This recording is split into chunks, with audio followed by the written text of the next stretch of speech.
এক ভাই প্রশ্ন করেছে, আপু, রাতে ঘুমের মধ্যে আজে বাজে স্বপ্ন দেখে ছেলেদের যেমন পানি বের হয়ে যায় কিংবা শুক্রাণু বের হয়, যেটাকে আমরা স্বপ্নদোষ বলি, এরকম কি শুধুমাত্র ছেলেদের হয় নাকি মেয়েদেরও হয়? দর্শক, ঘুমের মধ্যে আজে বাজে স্বপ্ন দেখে পানি বের হয়ে যাওয়া, কাপড় ভেজে যাওয়া কিংবা শুক্রাণু বের হয়ে যাওয়া, যেটাকে আমরা স্বপ্নদোষ বলি, এটা মূলত ছেলেদের বেশি হলেও মেয়েদের যে একেবারে হয় না তা কিন্তু নয়। মেয়েদেরও হয়, তবে ছেলেদের মতো এত বেশি নয়। এক গবেষণায় দেখা গেছে প্রায় 40% নারী তাদের জীবনে কমপক্ষে একবারের হলেও এই স্বপ্নদোষের সমস্যার সম্মুখীন হয়েছেন।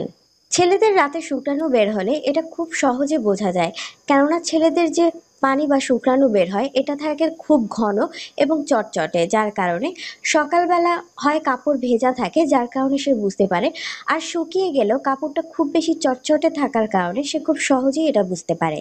অন্যদিকে মেয়েদেরও কিন্তু পুরুষের মতো এরকম ঘুমের মধ্যে বিভিন্ন ধরনের খারাপ স্বপ্ন দেখে ঘুমের মধ্যেই তাদের এরকম চরমপুলক হতে পারে। কিন্তু মেয়েরা চরমপুলক লাভ করার পরে তাদের যে তরলটুকু বা পানিটুকু বের হয় সেটা পুরুষের শুক্রাণুর থেকে একেবারেই আলাদা।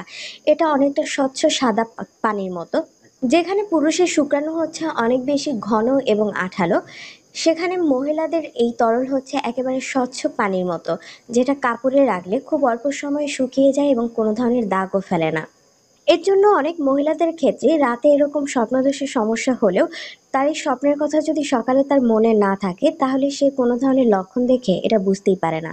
যাই হোক, সহজ কথা হচ্ছে পুরুষের ন্যায় মহিলাদেরও কিন্তু এরকম রাতে স্বপ্নদোষের সমস্যা হতে পারে।